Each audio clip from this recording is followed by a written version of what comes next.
Good afternoon, YouTube. Today, I just wanted to talk briefly on a few of the election results and then about Andrew Scheer. So the first thing I wanted to bring to your attention is Conservative Pierre Poilievre narrowly defeats Liberal opponent to secure Carleton for Tories. To those of you who do not know Pierre Poilievre, he is an absolute top-end candidate for the Conservative Party and a major asset in terms of his ability to attack and criticize the Liberal government. Pierre Poilievre is absolutely a very valued member of the Conservative Party for me, and an essential member. But I heard that let's see, former Conservative Cabinet Minister Pierre Poilievre has been re-elected to his riding of Carleton, having narrowly defeated his Liberal opponent Chris Rogers on Monday evening, capturing 46.1% of the vote with 212 of 225 polls reporting. And then I can show you quickly the election results on Carleton. So here they are. You can go by riding. We have to go to Ontario.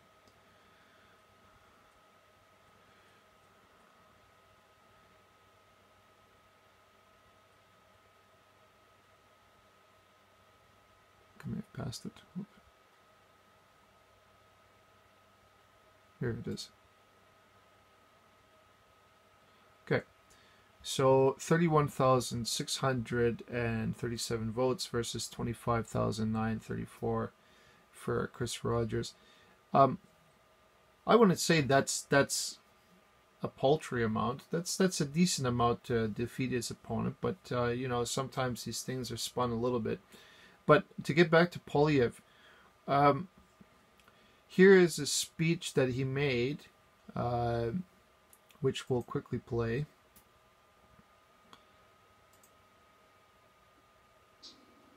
Will lead a government that lives within its means, leaves more in your pocket, and lets you get ahead.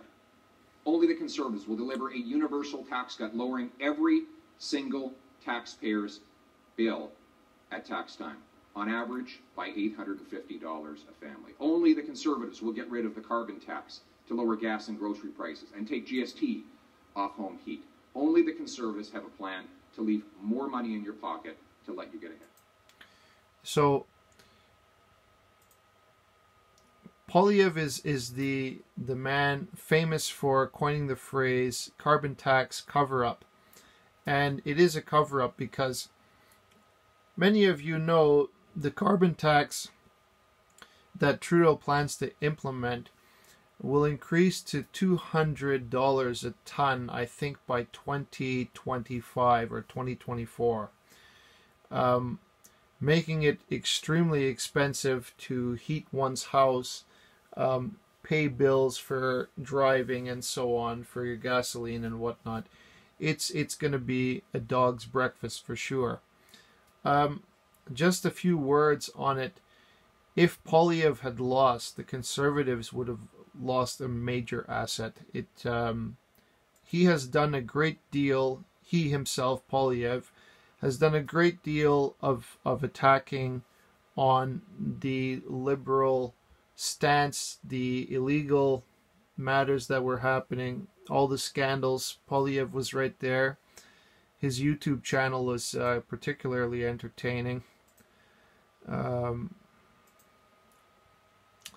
don't have it here on hand, but anyhow. Let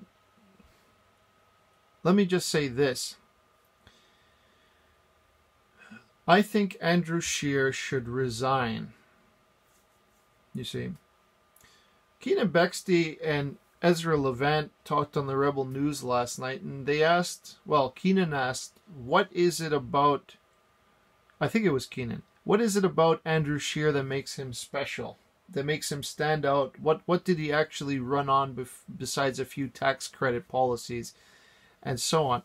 And neither of them could really answer it. It's because Scheer is a very uninspired person. And I think he tries to take the easy way out because, as far as I've seen, he's cheated in this election as he does. He's attacked people who has supported him in the past. I don't know too much about the thing that was going on in Quebec with the milk cartel, but apparently Scheer pissed them off. In addition to that, Scheer himself doesn't seem to be a person who has the authority or inspires loyalty among his party or inspires votes, as evidenced last night. Ezra Levant and Keenan Bexley actually were dumbfounded because they're like, he has all this evidence and Scheer cannot do anything with it. This was his chance to make it shine, the Conservative Party to rise again, so to speak. And I mean, you can call it like this: 122 seats, I believe, is what the Conservatives won. But Trudeau still had very close to a majority government. They did not. Andrew Scheer's incompetence and platform is the reason for it. He has great people in his party, major assets. Michelle Rempel, for example, I'm very much a fan of hers. She does a great job, and like each and every day she's releasing, videos on her YouTube channel and what. She tries to remain as engaged as possible with the public and so on. And I mean, it's great. Both of them would be excellent candidates for the leader of the Conservative Party. And either of them would be great leaders that inspire loyalty, I think. Or rather, inspire something in Canadians that when you see them talking, I absolutely believe what they say. They say it with conviction and with power. So it's like Scheer is very soft. That was one of the things, part of me, that I think his greatest failure is an inability to communicate with conviction what he wants to say. Take, for example, how he responded to the smear campaign accusations with Maxime Bernier. The way he denied it, it was so obvious he was lying. It's like he kept repeating himself again and again. We're not able to comment on, It's just a mechanical denial and a rehearsed denial and an absolute lie. He is a disgrace to the Conservative Party and people like Poilievre and Michelle Rempel, who really, really work hard to try to make this party as strong as possible. And they have to support him as a leader. It's like, I hope the Conservative Party has a leadership race again, and Scheer is soundly defeated through his history of incompetence, let's say. There was talk on the radio that if Rona Ambrose had run instead of him, that the Conservative Party would have won by a landslide, and I kind of believe that. Rona Ambrose was well liked and good reputation here. She's a very powerful woman, a powerful speaker, a great conservative, and would have been excellent as leader had she not retired. So all I can say is the legitimacy of the Conservative Party, that would have been a landslide election had somebody else been the leader of the Conservative Party, somebody who inspired the voters, somebody that knows what they stand for and won't compromise. Scheer is somebody who is weak. Scheer will bow to public pressure and so on. Like, you don't really know what he stands for. It's like somebody who stands for everything and doesn't want to upset anyone. Like, they stand for nothing. Nobody cares about that. The way that he answered the speech with Bernier, the smear campaign against Bernier, he doesn't have to admit it and say, oh, we're not allowed to comment. He could say something like, well, I'm against racism, so to speak. so he could be like Trudeau and stay ahead of the narrative and commit to the narrative that he's chosen, rather than, show the public an outright lie and repetitive speech and whatnot, and hurt his party's reputation as he did. I don't know how much damage the Kinsella argument made, but it couldn't have helped him. And then the incompetence by kicking rebel media out of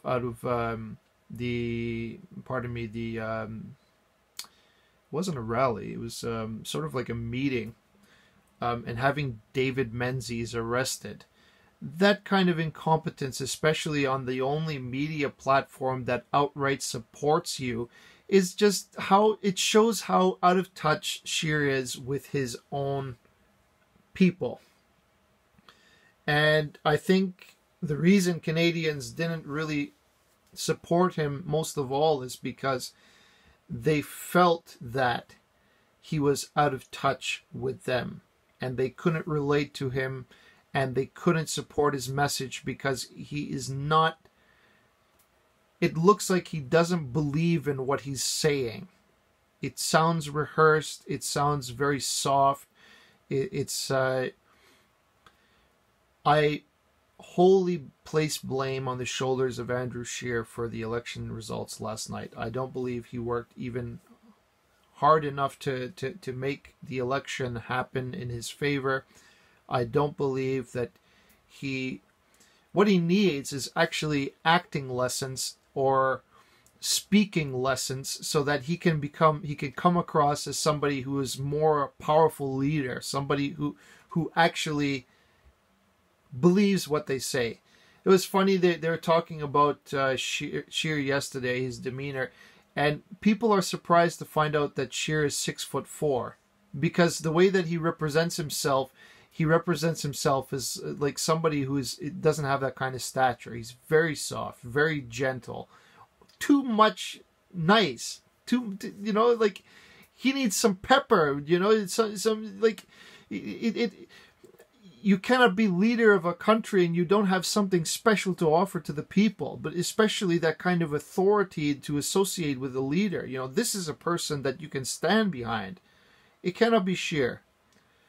I think Scheer should be defeated in a leadership race, or either resign for the incompetence and abdicate in favor of one of these two candidates who will be a much better, a much more suitable leader. I just feel now we're I don't know where the future of Canada is going to go, but the Conservatives failed. The Conservatives failed to inspire Canadians to vote for them. That's the truth. Not everyone. Many of them ran a great campaign in spite of Scheer, but because of Scheer's leadership, and because Scheer is a person that doesn't inspire me, well, I'm speaking only for myself, but doesn't inspire Canadians, I'd say. That is why Trudeau, in spite of everything that's happened, was able to pull together a minority government. And, it's astonishing to me. Scheer couldn't even sell himself what he should do. The responsible thing to do is sell his party. Let his members get the spotlight instead of him. Point out all the great people working on your staff, like what Trump does. Trump never failed to give laurels to the people around him. Oh, stand up, this is a great man, a great individual, or this is a great woman, a great individual who's helping me to do this and such. They do a great job, stand up and take a bow. Like the kind of leadership that inspire the loyalty of your followers, but even gives them great publicity whenever he gets a chance. Like, I never heard Scheer talk and say, "Great job, Pierre Poilievre in Carleton," or "Great job, Michelle Rempel in Nose Hill.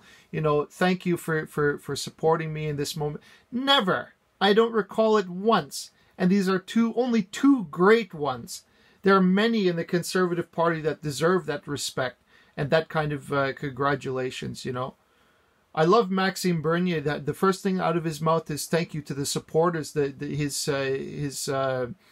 his candidates all across the country, my heart goes out to. This is the kind of leader that you need. Somebody who empathizes with people. Not like Scheer, a robot. In everything out of his mouth, I cannot be sure he's telling the truth anymore. That's not. Scheer is exactly what he is trying to proclaim on Trudeau. He's not as advertised neither. And you know, that message about Trudeau, that was about the weakest message he could sell Canadians, an uninspired message at that. Poilievre or Michelle Rempel are my two picks for who would be the next great leader of the Conservative Party, just because I'm judging on how they're handling themselves on daily issues and the inspiration that they create as MPs, I would say. So I hope you like this video. If you like, please subscribe or comment. I'd love to read your comments. Please comment on this. Many of you, like me, are deeply upset by the results of the election, but you know, many of you probably predicted it. You know, a minority government, like, I would never say that Scheer would win. I just, the way that I look at it, I knew the Conservatives would never achieve victory. At best, I could predict a minority in favor of the Conservatives, but that was even a long shot for me. Really, Scheer should have tried to sell his candidates. That's what he should have done, not himself. Like, he's terrible at selling himself, and there's not much to sell. This is the key element that got screwed up in that election, and that's how I would have mitigated it. He himself is not the right man for the job. Scheer should resign, or, well, I hope he's defeated in the leadership race in the Conservative Party. So, Michelle Rempel or Pierre Poilievre, and credit to them for all the hard work that they've done. And others that I forgot to mention, I'm sure there are many, but these are my two top picks. So I thank you for your attention, and goodbye.